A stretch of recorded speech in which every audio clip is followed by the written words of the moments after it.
우리 두 번 읽겠습니다. 오직 부르심을 입은 자들에게는 유대인이나 헬라인이나 그리스도는 하나님의 능력이요 하나님의 지혜니라. 오직 부르심을 입은 자들에게는 유대인이나 헬라인이나 그리스도는 하나님의 능력이요 하나님의 지혜니라. 사실 오늘 성찬식 하는 날입니다. 예수님께서는 고린도전서 11장 24절에 축사하시고 떼어 가라사대 이것은 너희는 내 몸 위하는 내 몸이니 이것을 행하여 나를 기념하라 그랬습니다. 예. 성찬식은 예수님을 기념하는 날입니다. 예. 기념한다 말은 기억한다 그런 뜻입니다. 예수님을 기억하라. 우리 예수 믿는 사람들 다 예수님 기억하고 살아야 되죠. 항상. 그런데 우리 인간은 너무 연약한지라 자꾸 잊어버려요. 그래서 이런 성찬식을 통해서 예수님을 다시 한번 생각하고 또 예수님 한번 생각해보고 그렇게 하는 거죠. 이 목사인 저도 마찬가지예요. 목사가 이 설교를 하기도 하고 저 설교를 하고 여러 주제를 설교를 하기도 쉬운데 예수님에 대해서 설교하기 잊어버릴 때가 있습니다. 다른 세상에 많은 주제들이 있으니까. 그러니까 다른 세상에 많은 주제들을 설교하다가 다른 부분들을 설교 많이 하다가 성경에 그냥 예수님에 대해서 잊어버려요. 근데 이런 성찬식을 통해서 예수님께서 규칙적으로 성찬식을 해라. 이런 규칙적인 제도를 통해서 여러분뿐만 아니라 저도 목사인 저도 예수님에 대해서 다시 한번 생각해보고 예수님에 대해서 다시 한번 증거하는 그런 기회가 되는 것이죠. 그런데 여기서 나를 기념하라 했는데 이 성찬식에서 예수님을 기념하라 하는 건 기념은 특별히 예수님의 십자가를 기념하라는 것입니다. 예수님의 모든 것을 우리가 기억해야 되겠죠. 예수님의 이 땅에 오신 것. 어떤 분은 하늘 영광 버리시고 예수님께서 이 땅에 오신 성육신이 가장 중요하다 생각해요. 그러니까 크리스마스 성육신이 제일 중요하다. 또 어떤 분들은 기적을 좋아하시는 분들은 늘 예수님이 기적을 행하신 것, 병 낫게 하신 것, 놀라운 일을 행하신 것, 이거 제일 중요하다. 예수님의 생애가 중요하다. 또 윤리적인 것을 좋아하는 사람들 있죠. 아주 예수님 가르침이 제일 중요하다. 착하게 살라, 바르게 살라. 그런 예수님이 가르침이 제일 중요하다 주장하는 사람이 있어요. 또 어떤 분들은 예수님이 우리 인생의 가장 중요한 문제인 사망, 죽음의 권세를 깨치신 그리고 부활하신 부활이 최고다. 그렇게 생각해요. 또 어떤 분들은 성천하는 걸 중요하다고 생각하시는 분도 있고 재림을 기다리는 사람들도 있잖아요. 그 사람들은 예수님의 재림이 제일 중요하다. 예수님 다시 온다. 그거요. 다 초점 맞추시면 되고. 물론 우리는 다 기억해야 됩니다. 여기에서 예수님의 그 생애 중에서 소홀히 할 것이 하나도 없습니다. 그러나 특별히 나를 기념하라 성찬식을 하시면서 이거는 예수님의 십자가의 죽음을 기념하라 그런 의미가 있습니다. 그래서 사도 바울은 고린도전서 1장 23절 우리 다 같이 한번 읽어볼까요? 우리는 십자가에 못 박힌 그리스도를 전하니 유대인에게는 꺼리꺼린 것이요 이방에는 미련한 것입니다.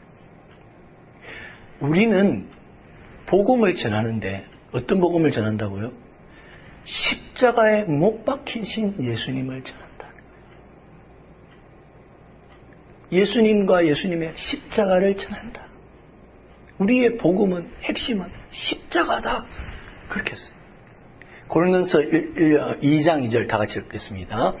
내가 너희 중에서 예수 그리스도와 그의 십자가에 못 박히신 것 외에는 아무것도 알지 아니하기로자. 사도 바울의 작정입니다. 내가 너희들에게 나아갈 때 예수 그리스도와 그의 십자가에 못 박히신 것 외에는 알지 않기로 작정한다. 왜? 자꾸 부수적인 것에 내가 마음을 빼앗기고 부수적인 가르침에 내가 치우치게 되고 너희들도 자꾸 부수적인 것에 관심만 가지기 때문에 내가 작정을 한다. 가장 중요한 복음인 예수 그리스도와 그의 십자가에 못 박히신 것. 그래서 오늘 우리 본문이 그리스도는 하나님의 능력이요 하나님의 지혜니라 그랬잖아요. 이 앞뒤 본문에 보면은 십자가의 도는 하나님의 지혜와 하나님의 능력이다 그랬어요. 십자가의 도. 그래서 여러분 우리는 이 성찬식을 통해서 다시 한번 예수님의 특별히 십자가를 기억해야 돼요. 그렇게 하기를 원합니다. 예수님의 십자가는 하나님의 능력이요 지혜입니다.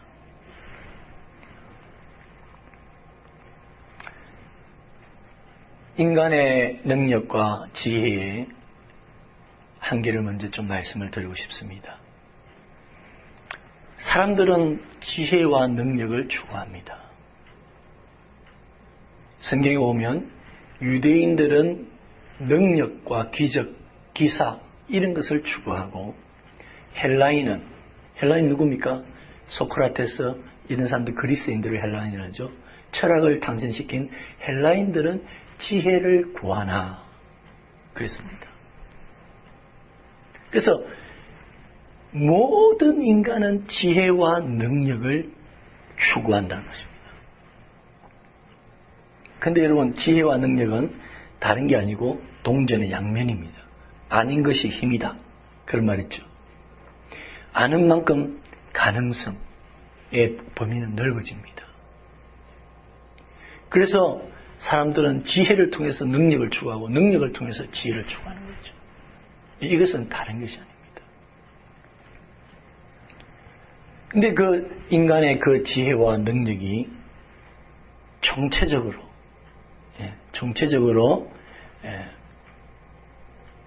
발전하는 것이 여러분 과학과 기술이지 않습니까? 학문이지 않습니까? 근데 그 인간의 능력과 인간의 그 지혜는 여러분 참 한계가 있다는 것입니다. 사람들은 인간의 능력과 인간의 지혜와 인간의 능력이 르네상스를 통해서 발전하면서 이제는 우리가 유토피아를 건설할 수 있다. 이제는 인간은 무엇이든지 할 수 있다라고 생각했습니다. 그런데 그렇습니까? 인간의 지혜와 능력이 커지면 커질수록 인간의 한계를, 지혜와 능력의 한계를 확인하게 되는 것입니다. 마치 이건 이런 것 같습니다, 여러분. 올림픽 봅시다. 올림픽에 여러분 우사인 볼트가 세계 기록을 새롭게 수립했어요. 너무나 세상 사람들이 환호를 합니다. 그런데 그 시간은 솔직히 어떤 시간입니까? 인간의 달리기는 이까지가 한계구나. 소나 다른 짐승에 비하면 훨씬 못 달리죠. 세계 기록의 올림픽에 온 세계가 또 우사인 볼트의 그 세계 기록을 보고 환호를 하지만 그 시간은 인간의 뛰는 것의 한계는 이것이구나. 재확인하는 시간이라는 것이죠. 여러분, 인간이 저 우주를 향해서 한없이 나아갑니다. 이번에도 행성에 딱 도달했잖아요. 유럽 우주국에서 도킹을 했잖아요. 세계가 환호를 했죠. 그건 굉장한 것입니다. 그러나 무한한 우주, 그 무한한 우주에서의 그 인간의 능력과 지혜를 본다면 이것이 인간의 아직까지는 한계구나. 그 한계를 재확인하는 시간이 된다는 것입니다. 미립자를 향해서 소립자를 향해서 분자와 원자와 소립자를 향해서 끊임없이 잘게 나가지만 나중에는 과학자들이 더 이상 들어갈 수도 없고 알 수도 없는 지금 한계에 부딪혀 있습니다. 그러니까 인간의 그 지혜와 한계를 벗어나는 그 시간은 자신들의 그 지혜와 한계를, 능력의 한계를 다시 한번 재확인하는 시간이라는 것입니다. 여러분, 죽음이라는 인간의 그 한계에 과학과 의술은 어느 정도가 있습니까? 의술이 발달될 때마다 우리는 환호성을 지릅니다. 텔레비에서 새로운 기술이 발달됐다, 새로운 치료 기술이 발달됐다고 환호를 지릅니다. 그러나 죽음이라는 그 벽 앞에서 인간은 어느 정도까지 와 있습니까?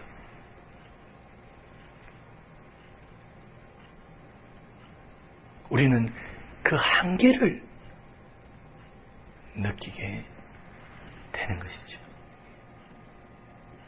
인간은 전염병을 다 타파하고, 예? 이제는 그렇게 살 수 있을 것 같은데, 지금 보십시오. 에볼라의 치사율이 얼마나 됩니까? 굉장합니다.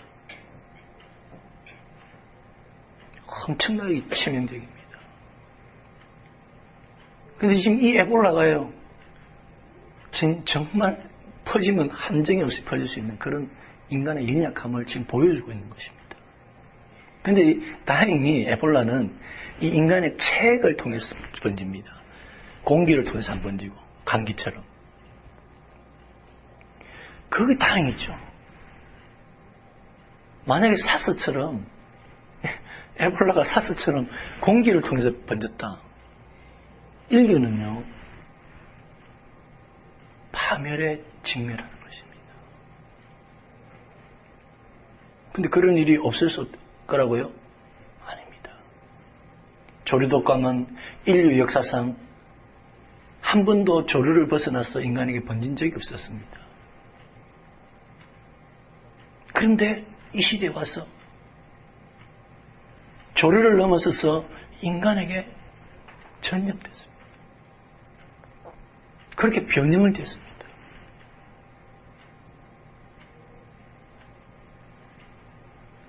우리는 전염병이나 우리가 만든 핵발전소, 핵폭탄, 이런 것을 통해서 과학이 발달되고 인간의 지혜와 지식이, 능력이 발달되면 발달됐는데 인간의 파멸은 어떻게 보면 더 가까워지는 그런 한계에 도달하고 있는 것입니다.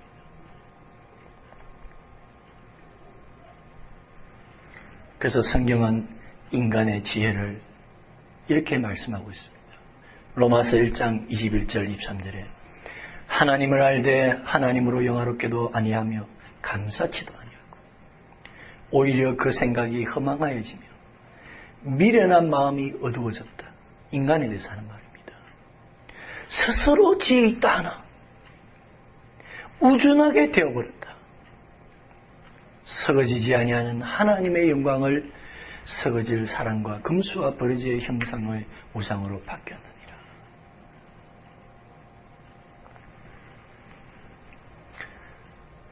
이제 하나님의 지혜와 능력인 예수님의 십자가에 대해서 제가 좀 말씀을 드려야 되겠습니다.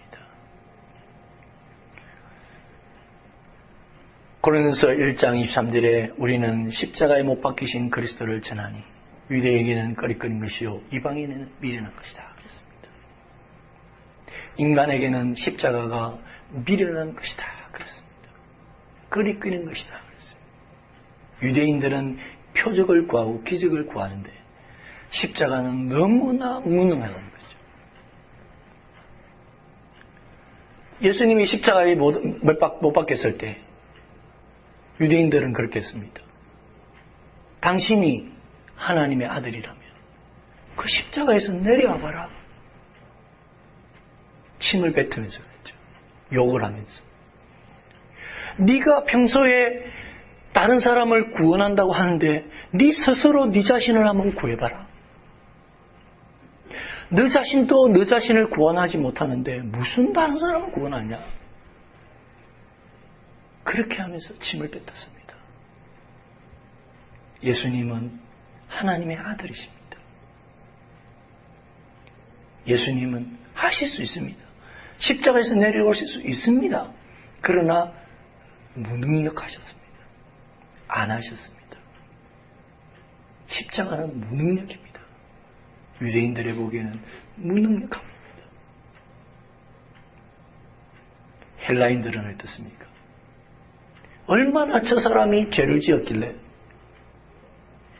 로마의 그 정복자의 그 법정 아래서 죄인이라 재판을 받고 십자가에서 저렇게 비참하게 죽었으니 저 사람은 정말 미련한 사람입니다. 헬라인들은 그 당시에 벌써 온갖 철학, 어려운 수학, 철학과 수학식을 개발하고 과학을 발달시키는 그런 시대였잖아요. 그 헬라인들의 입장에서 보면 십자가는 너무나 미련한 것이에요.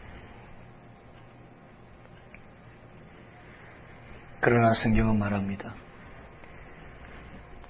십자가는 하나님의 지혜와 하나님의 능력이다. 물론 성경도 사람들이 십자가를 미련하게 볼 것이라고 미리 예언하고 있습니다. 이사야 53장 1절에 3절. 이사야 선지자는 예수님이 오시기 700년 전 선지자입니다. BC 700년 전 선지자인데 이렇게 예언을 했습니다. 1절에 우리의 전한 것을 누가 믿었느냐? 여호와의 팔이, 그 능력이, 팔이라면 성경에서 팔이라면 능력을 말합니다. 하나님의 그 팔의 능력이 네게 나타났느냐? 그는 주 앞에서 자라기를 연한 순 같고 마른 땅에서 나온 줄기 같아서 고운 모양도 없고 풍채도 없은데 우리의 보기에는 흠모할 만한 아름다운 것이 없도다. 그는 멸시를 받아서 사람에게 실버린 바 되었으며 강고를 많이 겪었으며 질고를 아는 자라. 마치 사람들에게 얼굴을 가리우고 보지 않음을 받는 자 같아서 싫어한다는 것. 멸시를 당하고 우리들도 그를 기여하지 않았다. 우리들도 예수님을 기여하지 않았다. 유대인들 예수님을 그렇게 십자가를 멸시했다는 겁니다. 그런데 여기에 반전이 있습니다. 그 다음 구절 제가 읽어보겠습니다. 4절. 그러나 그는 실로 우리의 질고를 지고 우리의 슬픔을 당하였다. 그런데 우리는 생각하기를 그는 징벌을 받았어. 자기가 죄가 있었어. 무능했어. 미련했어. 죄가 있어서 징벌을 받는다.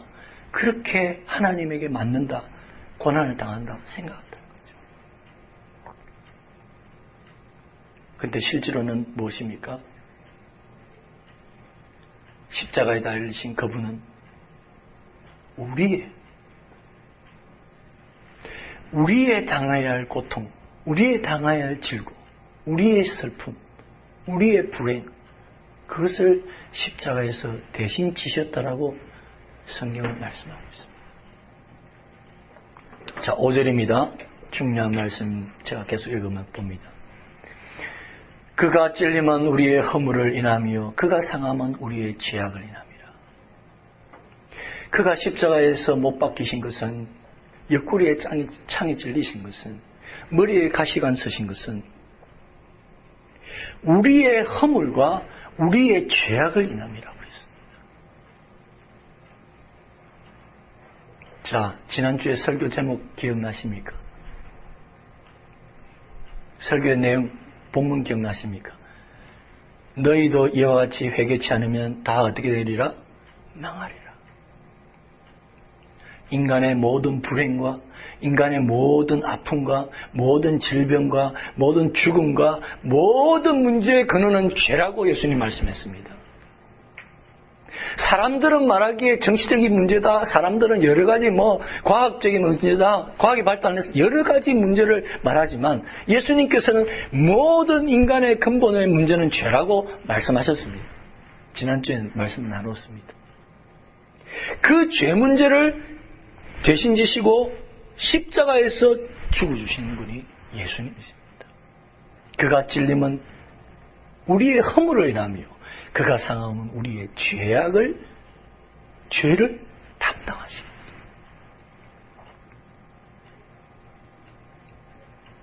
그 죄 문제를 해결하기 위해서 예수님이 친히 십자가에 죽어주신 것입니다. 이것이 십자가의 능력입니다. 히브리서 9장 22절에 이런 말씀 있잖아요. 피 흘림이 없이는 죄사함이 없다고 했어요. 왜냐하면 로마서 6장 23절 말씀처럼 죄의 삭은 사망이기 때문에, 죄의 결과는 사망이기 때문에 반드시 피를 흘려야 사함이 있습니다. 죄사함이 있습니다.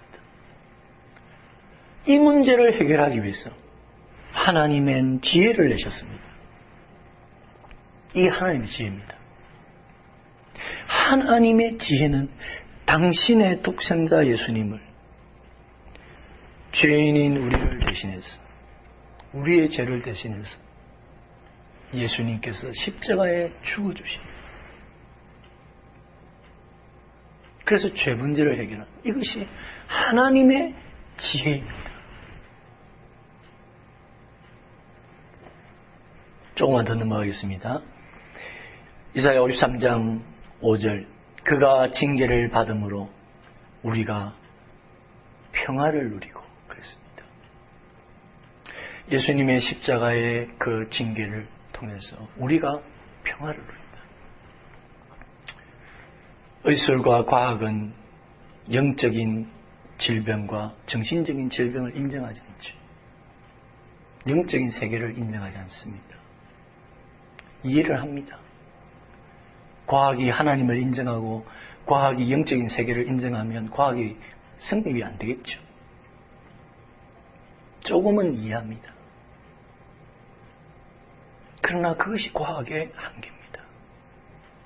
과학은 오직 이 세상을 물질적인 세계로만 이해를 합니다. 유물론과 같은 것입니다. 기본적으로. 그것이 과학의 한계입니다.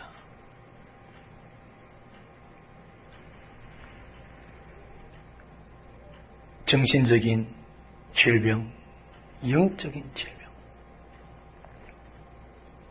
예수님께서는 성경은 말합니다. 우리 질병의 그 근본은 영적인 것이고 그 다음에 마음이고 그 다음에 육체라고 성경이 가르치는 공식입니다. 그것은. 근데 과학은 그걸 거부합니다. 십자가가 왜 하나님의 지혜와 능력이냐? 그 십자가에서 영적인 질병이 치유받는 거예요. 십자가에서 우리의 마음의 질병이 치료를 받는 것이죠. 그가 징계를 받음으로, 그가 채찍에 맞고 그가 고통을 당함으로 우리가 평화를, 그가 채찍에 맞음으로 우리가 나음을 입었도다라고 말씀하고 있습니다. 과학에서 보면 미신이겠죠. 너무나 어리석은 말이겠죠.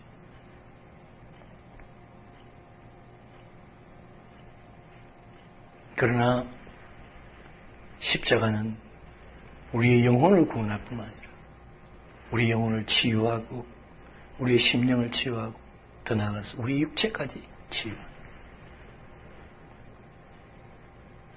그가 채찍에 맞은 이유가, 예수님이 채찍에 맞은 이유가 우리를 낫게 하기 위해서라고 했어요. 이렇게 십자가는 하나님의 지혜와 능력입니다. 물론 제가 이렇게 말씀드리면서 인간의 과학이나 지혜와 인간의 능력을 무조건 부인하는 것도 하자는 거 아닙니다. 그렇게 하면 안 돼요. 왜? 인간에게 지혜와 능력을 주신 분이 하나님이거든요. 예? 하나님이 그렇게 창조하셨잖아요. 우리에게 의술도 주시고, 그래서 우리가 수술도 받아야 되고 약도 써야 되고 의사의 말도 들어야 됩니다. 우리 과학자가 되어서 예수 믿는 사람들도 과학을 발전시켜야 됩니다. 하나님이 우리에게 지혜와 능력을 주셨죠, 인간에게. 그러나 제가 오늘 말씀드리는 것은 인간의 지혜와 능력이 하나님을 거부하고 하나님을 부인하고 예수 그리스도를 십자가를 부인하고 그렇게 마치 인간의 지혜와 능력으로 모든 것이 다 될 것이냐. 과학이 신이 되어버린. 여러분, 과학은 종교입니다. 요즘. 과학은 종교입니다. 물어봐요. 너 하나님 왜 안 믿니? 진화론을 믿어요. 진화론을 배웠어요. 과학적으로 하나님 지금 증명 안 되잖아요. 과학이 종교입니다. 이 시대에. 과학이 이 시대의 신입니다.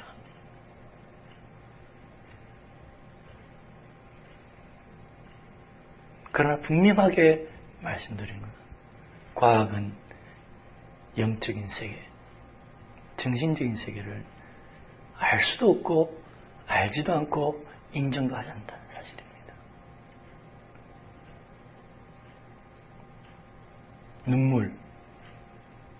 눈물을 철저히 과학적으로 분석할 수 있죠. 그러나 그 흐르는 눈물의 정신적인 의미, 여러분, 과학이 설명할 수 있습니까? 어머니의 눈에서 흐르는 그 눈물을 과학적으로 설명이 됩니까, 여러분? 분석이 됩니까? 좀 더 짭니까? 좋습니다. 좀 더 짜다고 합시다. 그러면 그 흐르는 눈물의 안에 있는 영적인 의미는 해석할 수 있습니까? 안 됩니다.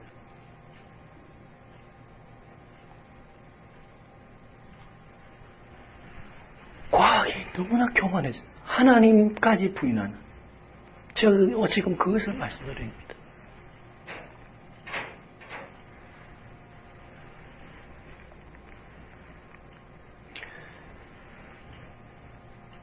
이렇게 십자가는 우리의 영혼과 우리를 구원하고 우리에게 영원한 생명을 주고 우리의 제 문제를 해결하고 우리의 영육간을 치유하는 하나님의 지혜와 능력이라고 했습니다. 그런데 거기에서만 그치는 것이 아닙니다. 십자가는 우리의 삶의 방향을 바꾸는 것입니다. 우리의 삶의 목적과 우리의 인생의 길을 바꾸는 능력이 있습니다. 여러분, 오늘날 과학, 인간의 지혜와 능력이 총체는 어디에 지금 집약되고 있냐면 의술과 군사력에 집약이 많이 되고 있습니다.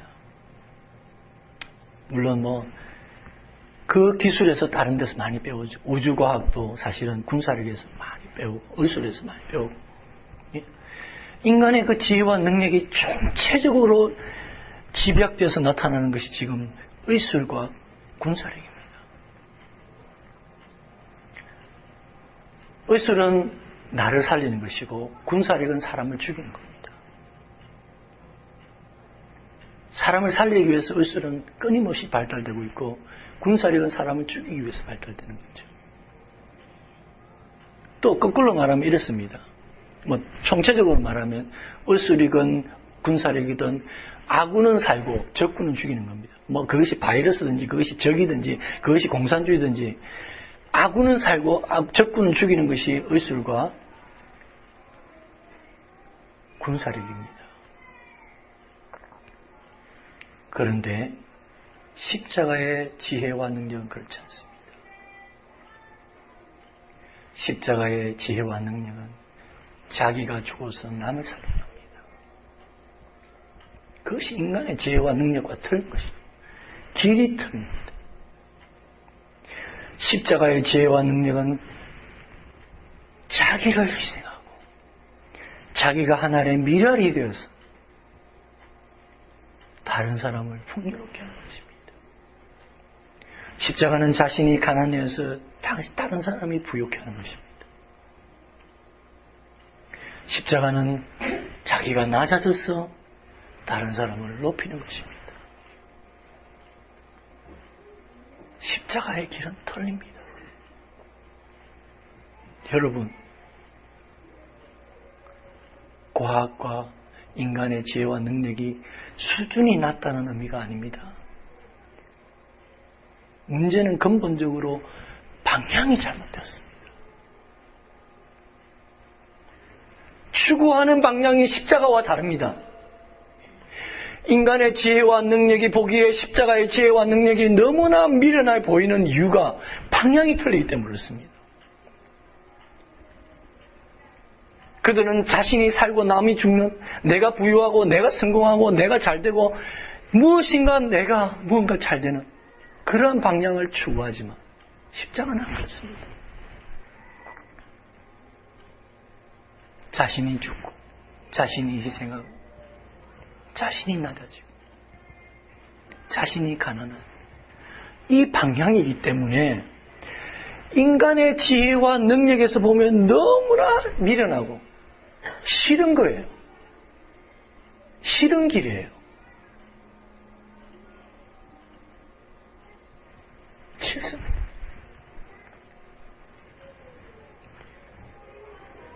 그래서 여러분, 예수님께서는 이렇게 말씀하셨습니다. 마태복음 16장 24절에 이 예수께서 제자들에게 이르시되 아무든지 나를 따라오려거든 자기를 부인하고 자기 십자가를 지고 나를 쫓으라. 십자가의 길을 쫓으라고 말했습니다.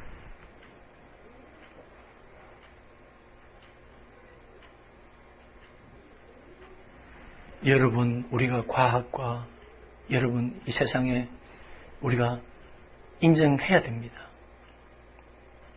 세상의 사고방식 인정해야 됩니다. 그러나 예수님이 가르치는 요구하는 방향의 길은 틀립니다.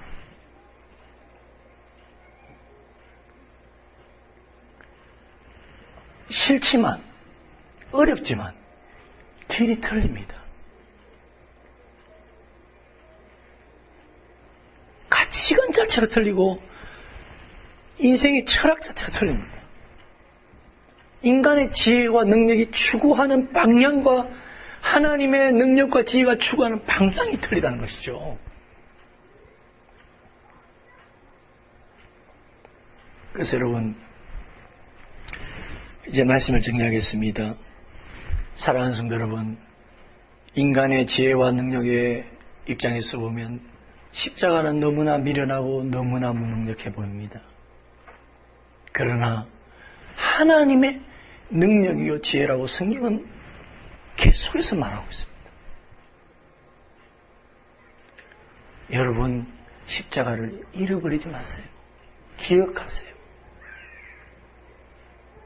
예수님이 왜 기억하라, 십자가를 기억하라 하십니까? 계속해서. 하나님의 지혜와 능력이기 때문에 그렇습니다. 기억하세요. 이 십자가를 전하세요. 이 십자가의 삶을 우리가 살아갑시다. 조금 세상 사람들하고 가치관이 틀리고 삶의 방향이 틀리더라도